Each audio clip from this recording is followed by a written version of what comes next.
नमस्कार दोस्तों मैं नवीन कुमार अपने चैनल लैंग्वेज ऑफ प्लैनेट्स में आपका स्वागत करता हूं। दोस्तों आज का हमारा वीडियो जन्म नक्षत्र के उस रहस्य को की तरफ इशारा करता है जिस रहस्य को विज्ञान और ज्योतिष लगातार मिलकर सुलझाने की तरफ प्रयास करते रहे। आज इस वीडियो से आपको पता लगेगा कि हमारा ज्योतिष शास्त्र कितना प्राचीनतम है। चलते हैं वीडियो की तरफ। दोस्तों आज हम बात करने जा रहे हैं जन्म नक्षत्र के उस रहस्य की जिसे कोई नहीं सुलझा सका। विज्ञान ने जिसे अपनी भाषा में कहा तो ज्योतिष शास्त्र ने अपनी भाषा में अपने अनुभव से। हमारे वेद शास्त्रों ने हमें जीवन के लिए मार्गदर्शन दिया है। ऋग्वेद के अनुसार ज्योतिष लगभग 95,000 साल पुरानी विधा है। परम आदरणीय लोकमान्य तिलक ने भी ज्योतिष विधा को कम से कम 90,000 साल पुराना बताया है। इतिहास की कई सभ्यताओं में उस समय के उन्नत ज्योतिष की स्पष्ट झलक देखने को मिलती है। सबसे ज्यादा आश्चर्यजनक बात यह है कि गणित विषय की खोज भी ज्योतिष के कारण ही हुई थी। संसार की सबसे प्राचीनतम सभ्यताओं में भी जो 9 अंक देखने को मिलते हैं वो हमारे ज्योतिष शास्त्र के नवग्रह की देन है। भारत से ही ये 9 अंक सभी सभ्यताओं तक गए हैं। हमारे ज्योतिष शास्त्रियों का मानना है कि प्रत्येक 11 वर्ष में सूर्य पर एक महाविस्फोट होता है। सूर्य पर विस्फोटों के कारण होने वाली हलचल का बड़ा प्रभाव पृथ्वी पर पड़ता है। सूर्य पर होने वाले विस्फोट हमारे शरीर में बह रहे खून को नियंत्रित करते हैं। अर्थात जब भी सूर्य पर महाविस्फोट होता है तो मानव जाति का रक्त संचार, रक्त दबाव बढ़ जाता है। ये बात विज्ञान और वैज्ञानिकों ने भी स्पष्ट की है। दोस्तों हमारे 27 नक्षत्रों को 9 ग्रहों में बांटा गया है, लेकिन विज्ञान का कहना है कि यदि किसी व्यक्ति के साथ कभी कोई दुर्घटना हो जाए और उसकी प्लास्टिक सर्जरी करनी पड़े तो इस संसार में कोई भी व्यक्ति ऐसा नहीं है जिसकी त्वचा उस घायल व्यक्ति के काम आ सके। उसी घायल व्यक्ति के शरीर के किसी अन्य हिस्से की त्वचा को काम में लिया जाता है। इसी तरह से संसार में कोई ऐसा व्यक्ति नहीं होता जिसके अंगूठे का निशान हूबहू किसी दूसरे से मिल जाए। विज्ञान ने इन प्रश्नों की व्याख्या अपनी तरह से अपनी भाषा में की है, लेकिन हमारे परम आदरणीय ज्योतिष मुनियों ने इस सारी प्रक्रिया को जन्म नक्षत्र के अधीन रखा है। हमारे मुनियों ने कहा है कि जिस पल में नर और मादा प्रजनन क्रिया करते हैं उस पल में नर और मादा दोनों के शरीर से एक पदार्थ का स्राव होता है। अब यदि मादा के द्वारा स्रावित एक अंडाणु नर के 2 अलग अलग शुक्राणुओं को ग्रहण करता है तो मादा के गर्भ में 2 जुड़वा भ्रूणों का विकास होता है। ये प्रक्रिया उस जुड़वा प्रक्रिया से अलग होती है जिसमें नर के 2 शुक्राणु मादा के 2 अलग अलग अंडाणुओं से मिलते हैं।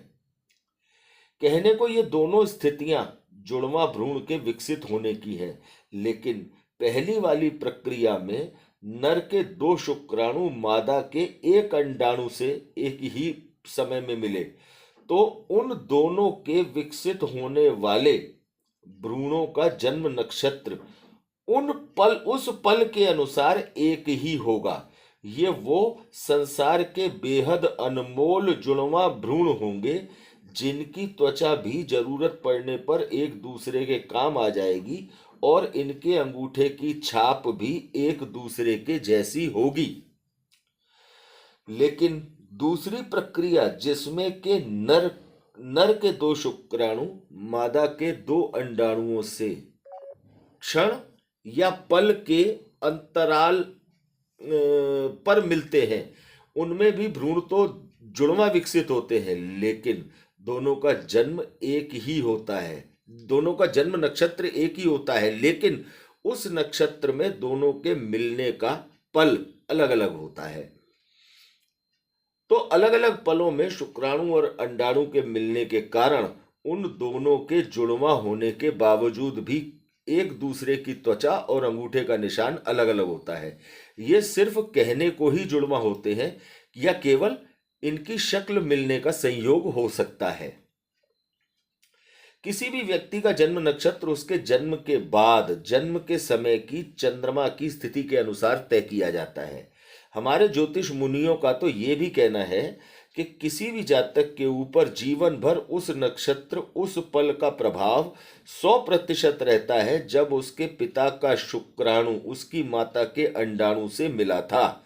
यदि किसी इंसान के उस नक्षत्र उस पल की गणना की जा सकी होती तो उस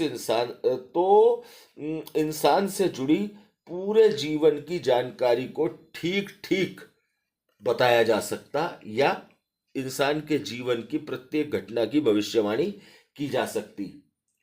प्राचीन सभ्यताओं में गृह प्रवेश मुहूर्त, विवाह मुहूर्त के अलावा गर्भ धारण मुहूर्त का भी जिक्र देखने को मिलता है, जो उस समय के ज्योतिष की पराकाष्ठा को दिखाता है।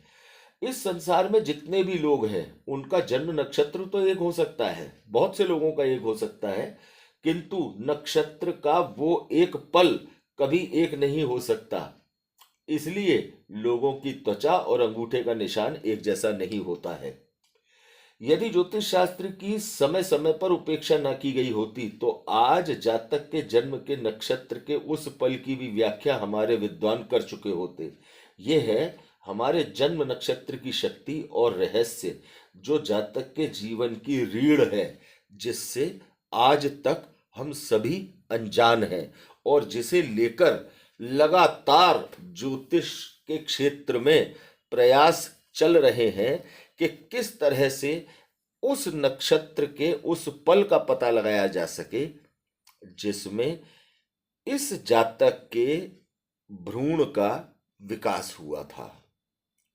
दोस्तों, जन्म होने के बाद जो हमारा नक्षत्र निर्धारित किया जाता है चंद्रमा की स्थिति के अनुसार, उस नक्षत्र के अनुसार यदि हम किसी जातक के जीवन की भविष्यवाणियां करते हैं तो उसमें काफी सारी भविष्यवाणियां सही बनती हैं, सही साबित होती हैं और काफी सारी सही नहीं भी होती हैं।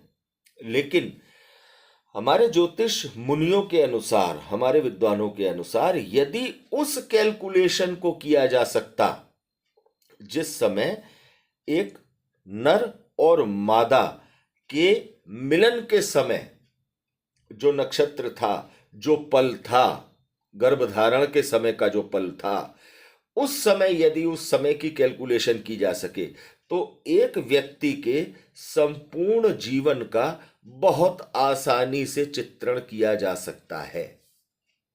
तो दोस्तों, ये है हमारे जन्म नक्षत्र से जुड़ी एक विलक्षण जानकारी।